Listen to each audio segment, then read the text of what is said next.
Assalamualaikum warahmatullahi wabarakatuh. Bismillahirrahmanirrahim. Alhamdulillahirabbil alamin. Allahumma shalli ala sayyidina Muhammadin wa ala alihi wa sahbihi wa sallim, amma ba'du. Teman dan sahabat semuanya yang dimuliakan Allah Subhanahu wa taala, semoga semuanya senantiasa dalam lindungan Allah, dalam limpah kurnia-Nya, dalam keadaan sehat walafiat. Amin ya rabbal alamin. Kita ikut berbelasungkawa terhadap semua saudara-saudara kita yang sedang tertimpa musibah, baik musibah gunung meletus atau banjir di mana-mana. Kita harus meningkatkan semangat zikir doa, juga ikut membantu sebisanya terhadap saudara-saudara kita yang membutuhkan bantuan. Kita lanjutkan belajar membaca kitab Al-Fikratun Nahdiyah fi Usuli wa Furu'i Ahli Sunnah wal Jamaah karangan Kiai Haji Syekh Imaduddin Al-Bantani hafizahullahu taala. Alhamdulillah kita sudah sampai di halaman 87. Ini membahas tentang menggunakan obat tetes kuping. Di bulan Ramadan kita menggunakan obat tetes kuping atau menggunakan Vicks inhaler misalkan untuk meringankan pilek atau hidung tersumbat. Apakah membatalkan puasa atau tidak? Di sini pembahasannya. Qala al-musannifu hafizahullah wa nafa'ana bi ulumihi, amin ya rabbal alamin. Al-mas'alatut tasi'atu halit taktiru fil udhuni muftirun. Bermula masalah yang ke-9 itu, apakah takdir menetes dalam kuping itu muftir, bisa membatalkan puasa? Ikhtalafal ulama'u fima dakhala fi ma'nal akli wasyurbi. Ikhtilaflah oleh ulama, berbedalah oleh pendapat para ulama pada ma yang masuk ia ke dalam makna makan dan minum. Jadi ulama berbeda pendapat, apa yang disebut dengan makan atau minum yang bisa membatalkan puasa. Apakah makan harus lewat mulut atau makan lewat suntikan seperti orang diimpus? Karena impus itu pada hakikatnya memasukkan makanan ke dalam tubuh. Apa impus juga dianggap makanan sehingga membatalkan puasa atau tidak ini? Wa fi ma dakhala ila ma yusamma jawfan fi muftiratis saum. Dan pada ma yang masuk ia kepada sesuatu yusamma yang dinamakan akan dia sesuatu akan rongga. Fi muftiratis saum, pada hal-hal yang membatalkan puasa. Ulama juga berbeda pendapat, apa yang disebut dengan rongga, di mana bila sesuatu masuk ke dalam rongga itu jadi batallah puasa. Nah, berbeda pendapat apa yang disebut makan dan apa yang disebut dengan rongga. Wal jawfu kama dzakara an-Nawawi fi ar-Raudhah wal halqu wad dimagu wal batnu wal am'a'u wal masanah. Bermula jauf atau rongga, sebagaimana menyebutkan oleh Imam Nawawi dalam kitab Ar-Raudhah itu, dianya rongga itu al-halqu tenggorokan, wad dimagu otak, wal batnu perut, wal am'a'u dan usus, wal masanah dan masanah kantong kemih, wa huwa maudhi'u ma'il baul, tempat air seni, air kencing. Menurut Imam Nawawi yang disebut dengan rongga tenggorokan, sesuatu nanti masuk misalkan lewat mulut sampai ke tenggorokan atau lewat kuping masuk ke tenggorokan. Nah, ini dianggap rongga. Bila masuk sesuatu ke dalam rongga ini batal puasa nanti menurut Imam Nawawi nanti. Jadi rongga menurut Imam Nawawi yaitu tenggorokan, otak, perut, usus dan kantong kemih. Fal awwalu kullu ma dakhala ila batini shaimi fi ma'nal akli wa syurbi wa huwa makana qa'iman maqamal akli wa syurbi fit taghaddi wa taqwiyatil badan muftirun. Muftirun khabar awalu, khabar kullu. Maka bermula yang pertama itu kulluma, bermula setiap ma yang masuk ianya ma ke dalam batin orang yang puasa.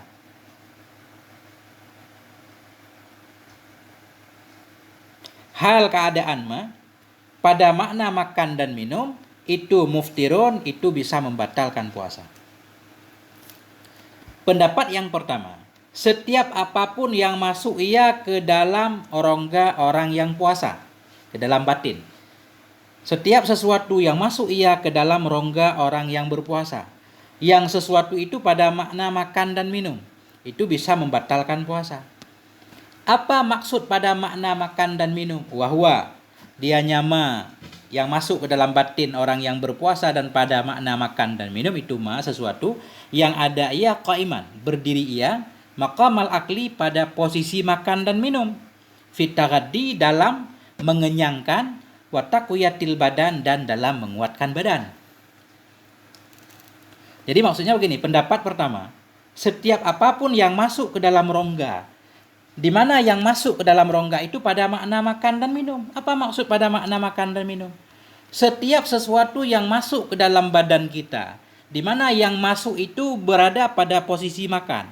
Artinya bisa mengenyangkan kita, bisa menghilangkan dahaga.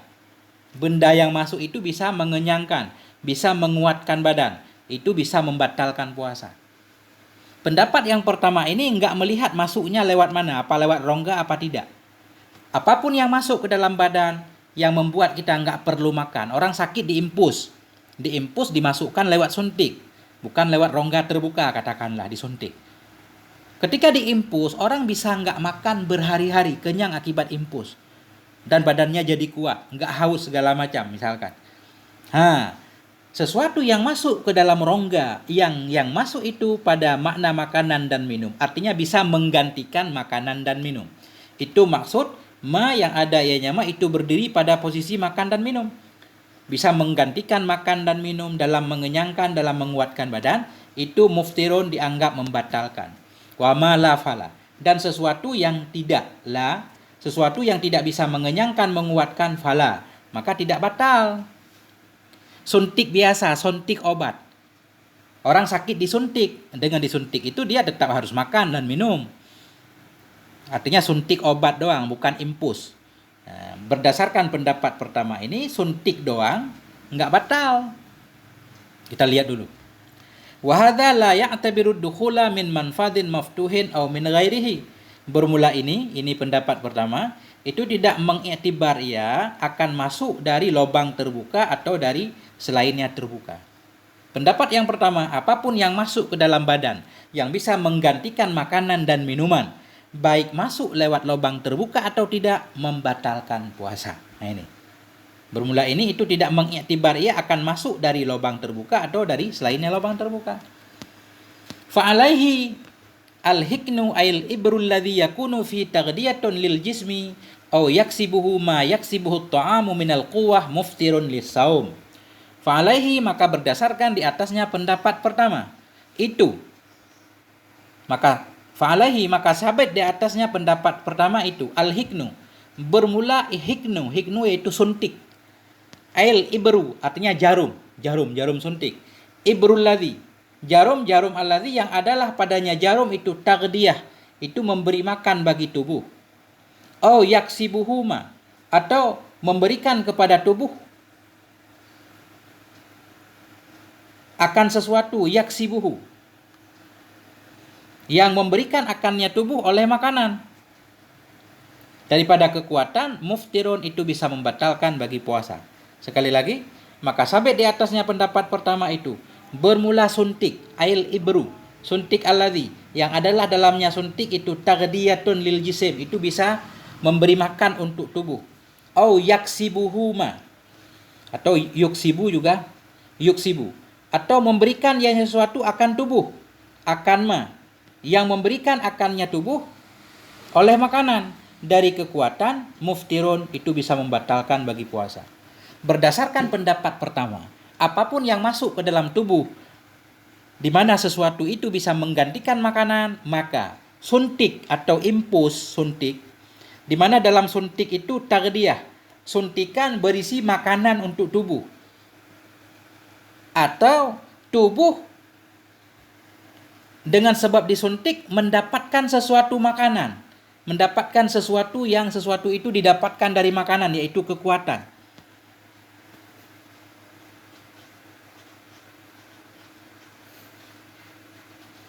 Yuksibu, gimana cara mengartikan yuksibu? Mendapati kepadanya tubuh oleh sesuatu, yang mendapati akannya sesuatu oleh makanan dari kekuatan.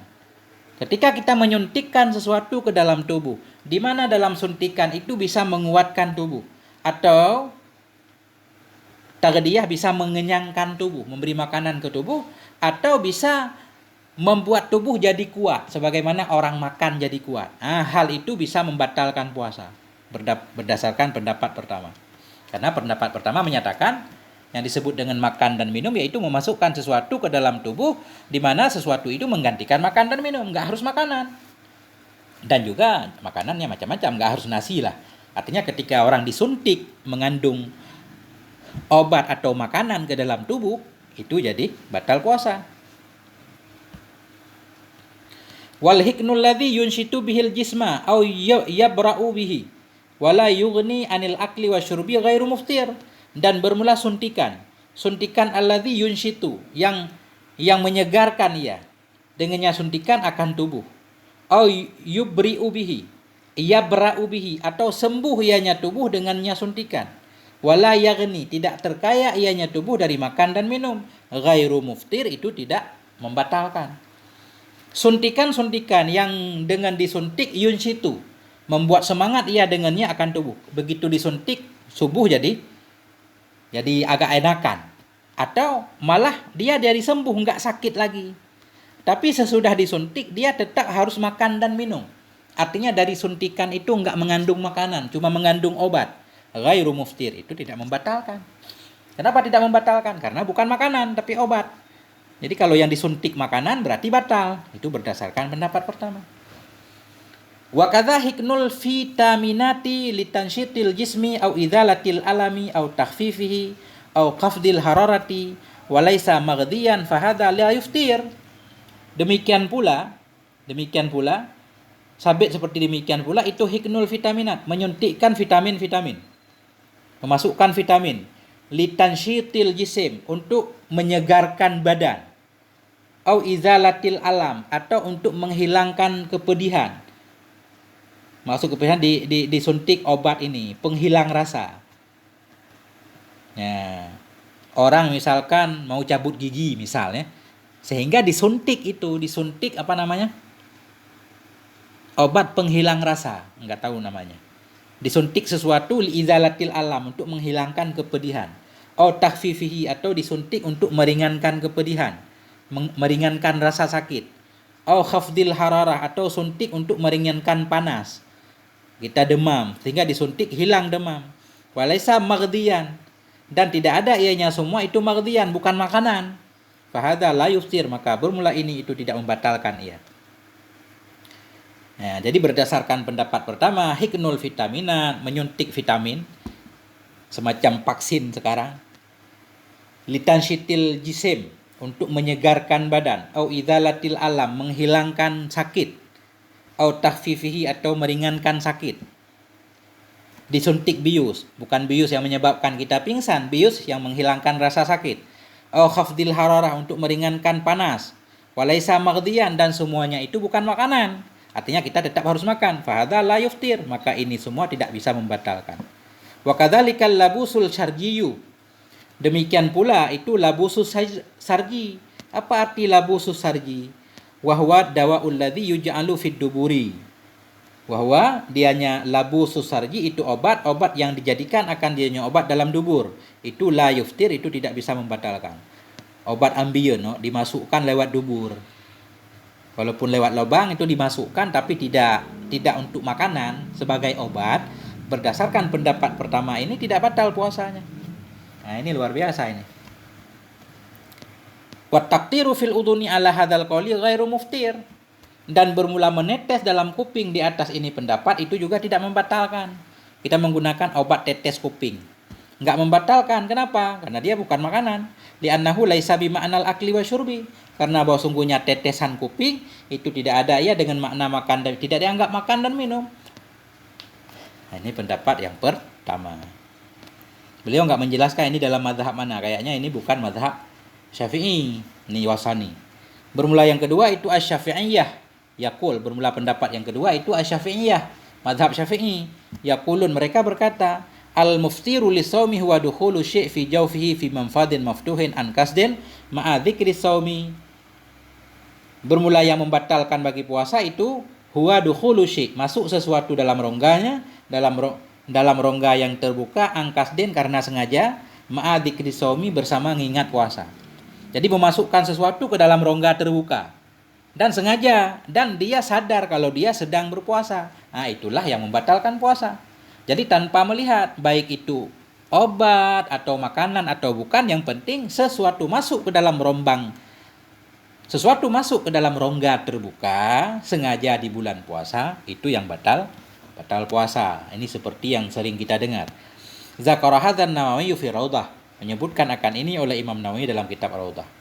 Jadi berdasarkan pendapat yang kedua ini, fataktirul udhuni muftirun lisaumi, maka bermula meneteskan kuping itu membatalkan puasa. Kita menggunakan obat tetes kuping di siang hari batal. Kenapa? Li'annahu dakhilun ila jauf. Karena obat tetes itu masuk ke dalam rongga, ke dalam kuping rongga. Wahwat dimak, dianya rongga itu otak. Jadi dalam kuping tembus ke dalam. Wa mim manfadin maftuh, dan masuk dari lubang terbuka, yaitu uzun kuping. Menggunakan obat tetes kuping berarti menurut mazhab Syafi'i batal. Qala Syarbaini fi Mughnil Muhtaj, berkatalah oleh Syekh Syarbaini dalam kitab Mughnil Muhtaj. Apa kata beliau? Wa taqtiru fi batinil udhuni wal ihlili muftirun fil asa. Bermula meneteskan dalam batin kuping, meneteskan dalam kuping, wal ihlil dalam ihlil, ihlil lubang kemaluan, itu muftirun bisa membatalkan puasa fil asa dalam pendapat yang asa. Begitu menurut Syekh Syarbaini. Kemudian wal labusus syarjiyu, labusus syarjiyu, obat yang dimasukkan ke dalam dubur tadi. Wal labusus syarjiyu ail hiknatu fi ta'birin Nawawi fi Raudhah, dan bermula labus syarji. Dianya labu sarji itu suntik dalam ibarat Imam Nawawi dalam Raudhah. Kalau Imam Nawawi dalam Raudhah menyebutnya hiknah. Hiknah berobat, memasukkan obat ke dalam dubur. Di sini beliau menggunakan labu sarji. Kalau bahasa Imam Nawawi al-hiknah. Wahwa dianya labu sarji atau hiknah ad-dawa'ul ladzi yuj'alu fid dubur. Yaitu obat alladzi yang dijadikan akan dianya obat dalam dubur itu muftirun.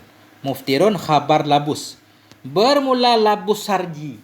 Apa itu labus sarji? Hiknah dalam ibarat Syekh Nawawi dalam Raudhah, yaitu obat yang dimasukkan ke dalam dubur itu muftirun, membatalkan puasa. Kenapa? Li'annahu dakhilun fil jauf, karena dubur itu masuk ke dalam, karena syarji, karena labus syarji itu masuk ke dalam rongga.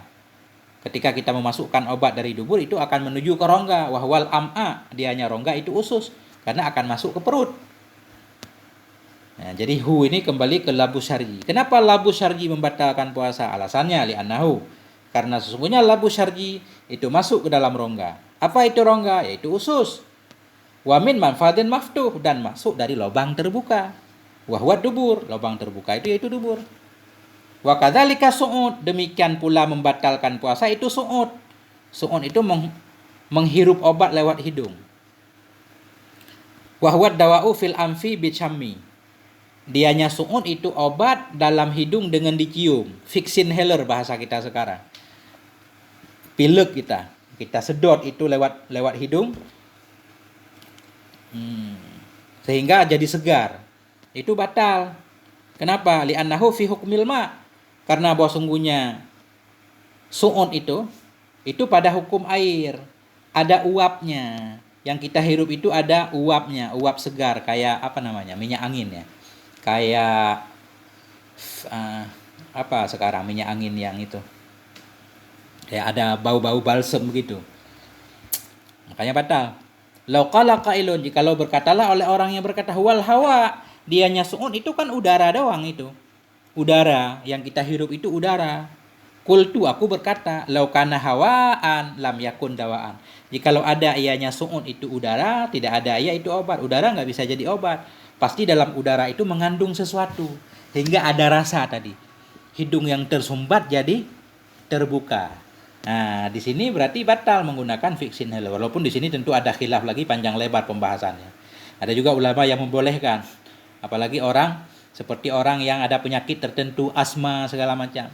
Sehingga kalau dia nggak boleh menggunakan obat itu, ya nggak bisa puasa terus-terusan. Sehingga kadang diberikan keringanan boleh menggunakan obat itu untuk meringankan sesaknya. Wal hiknu ail ibru aid suntik ail infus, ini banyak banget. Dan bermula hiknu. Apa arti hiknu? Ail ibru, jarum, ail suntiku, suntik, ail infus, la yuftiru. Jadi dalam mazhab Syafi'i, suntik atau infus la yuftiru. Impus tidak membatalkan ia. Ini juga beda pendapat. Impus tidak membatalkan puasa. Kenapa? Li'annahu la min manfadin maftuh. Karena impus itu tidak ia dari lubang terbuka. Walaupun dia makanan, tapi bukan lewat lubang terbuka. Nah, ini beda lagi. Yang pertama mensyaratkan yang penting yang masuk makanan. lewat lubang apapun, batal. Mazhab Syafi'i mensyaratkan yang masuk harus lewat lubang terbuka. Jadi impus tidak bisa membatalkan puasa. Karena impus itu la min manfadin maftuh, bukan lewat rongga terbuka. Wakadzalikal iktihal, demikian pula itu bercelak. Bercelak enggak membatalkan puasa, walaupun ada rasa-rasa di dalam mulut ketika kita makai celak di mata. Wa qatratul ainu la yuftir, dan bermula tetesan qatratul aini, dan bermula obat tetes mata itu juga tidak membatalkan puasa. Qala Nawawi fi Raudhah, berkatalah oleh Imam Nawawi dalam kitab Raudhah, lau asalat dawa'a ila dakhili lahmi saqi, jikalau memasukkan ia seseorang akan obat, ausala, jikalau menyampaikan ia seorang akan obat ke dalam daging betisnya.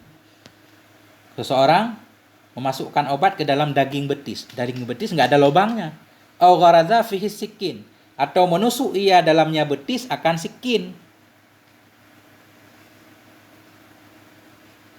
Ya.